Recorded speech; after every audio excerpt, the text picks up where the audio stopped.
Olá, esse é um canal para você que está interessado em saber um pouco mais sobre cada pregação da Borda. Qual foi o assunto tratado, quais foram as ênfases, os detalhes.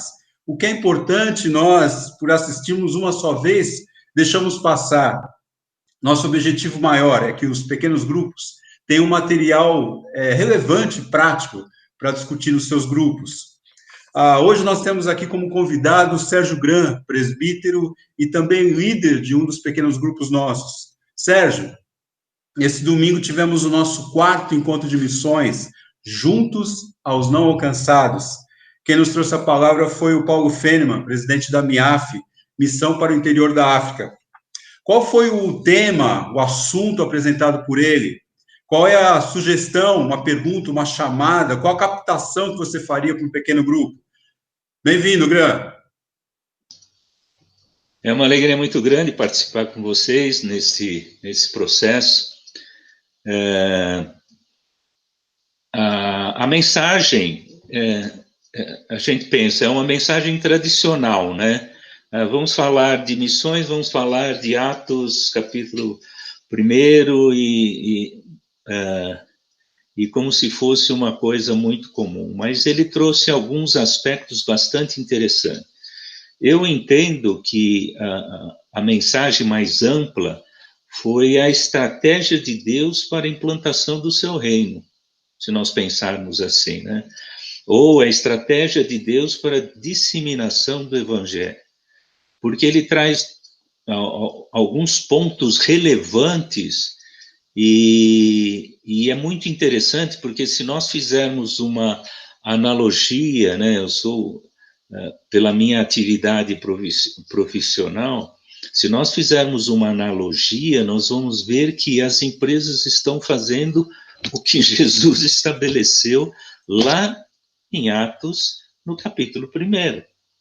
Então, uma pergunta que eu poderia dizer, poderia colocar assim, seria: você participaria de uma missão que com certeza dá certo? Não. Ou então eu colocaria como tema a missão possível, fazendo contraponto com o tema, com o filme Missão Impossível. Porque todas as coisas que foram estabelecidas, a gente sabe que lá no final dá certo. Maravilha. Você falou desse texto de Atos 1, um texto tradicional. O próprio René já tinha tratado de Atos 1:8. Qual foi o diferencial, Gran, do que o Feneman trouxe? Qual foi o destaque dele, a ênfase dele nesse texto de Atos 1? Eu vi que o René, ele trouxe alguma coisa bem pessoal, né?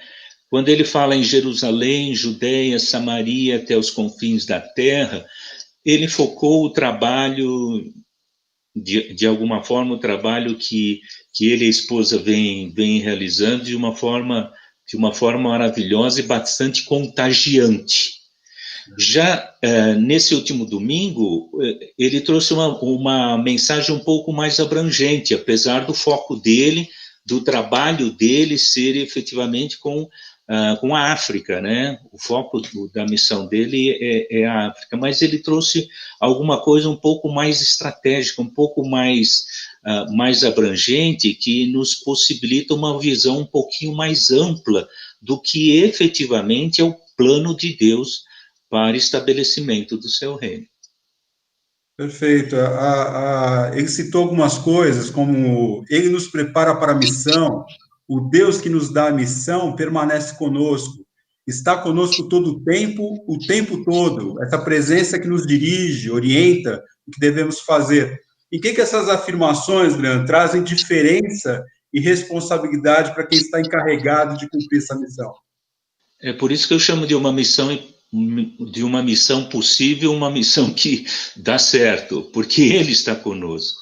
Então, Ele nos chama, Ele nos capacita, Ele nos envia, Ele está conosco, Ele participa conosco, Ele não nos desampara, não importa a situação, Ele não nos desampara. Então, eu vejo uma coisa muito, muito segura, em saber que o nosso Deus, o Criador, o nosso Salvador, está conosco em todas as fases desse plano. Então, quando fala, eu estarei convosco, ele não vai nos desamparar. Então, é uma segurança muito grande para nós, como crentes no Senhor Jesus Cristo, justamente isso daí, em participar desse processo, estar nesse processo e ter esta segurança absoluta desse plano de testemunhar sobre as coisas do reino de Deus. É muito, muito gratificante isso daí. Pensando um pouco mais no grupo pequeno específico, qual é a agenda e a geografia de Deus? A agenda é a testemunha. Então, e a geografia, né, como ele citou, eu resumi numa pequena frase. A geografia é onde estamos ou para onde Deus nos levar, ou para onde Deus nos mandar. Então, ele cita fatos bastante relevantes, né, de Jerusalém, Judéia, Samaria, até os confins da terra, todas as tribos, línguas e nações. Ele faz essas citações, mas ele ressalta que em todas essas fases somos testemunhas, e testemunha nada mais é do que uma pessoa que fala das coisas que viu e ouviu. Então, isso é relevante. Você não precisa inventar coisas.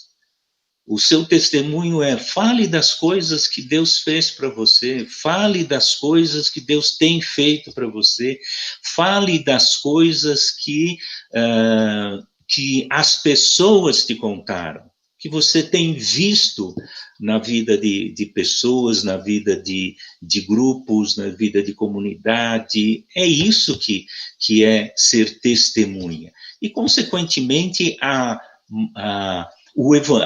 mensagem da salvação, a mensagem da restauração do homem como um todo, ela está inerente a isso daí, porque as pessoas vão ver em você uma testemunha fiel de Deus.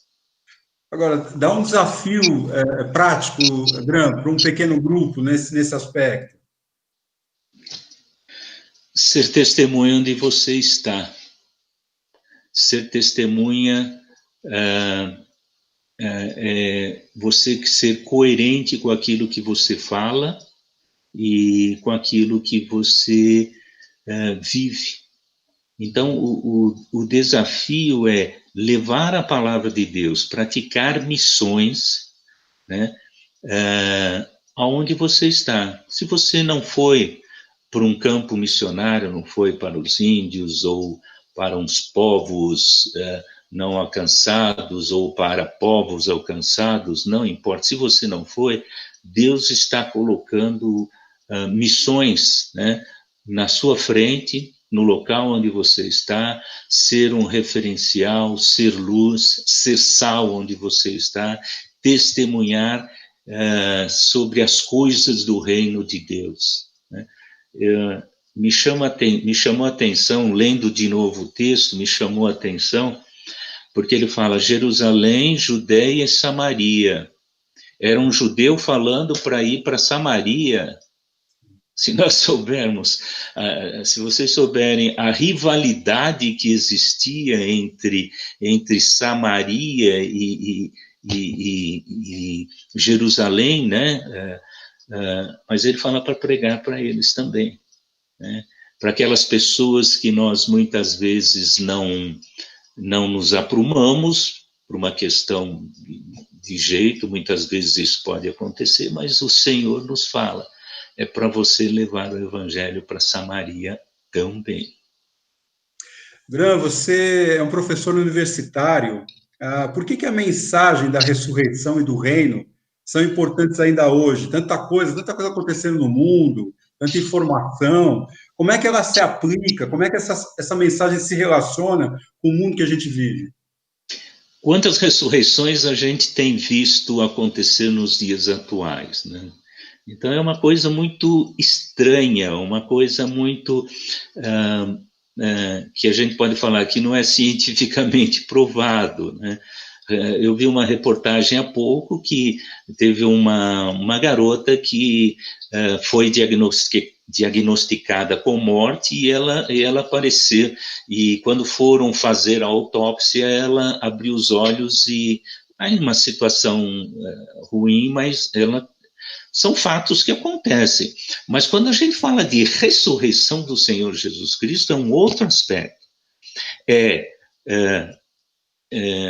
ele mesmo falou: eu vim, vou morrer e vou ressuscitar e voltarei. Então, esse aspecto do ressuscitar é vencer a morte, vencer o pecado, vencer a morte, parece que para alguns, né, ou para nós, é o fim de todas as coisas. Lá foi o começo do estabelecimento do reino de Deus.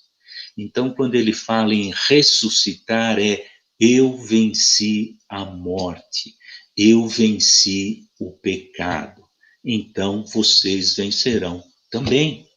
Então é muito, muito forte isso.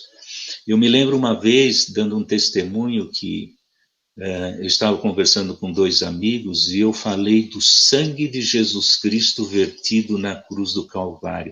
Eles me olharam com, sabe, com aquela repulsa, como que diz, mas como sangue, né?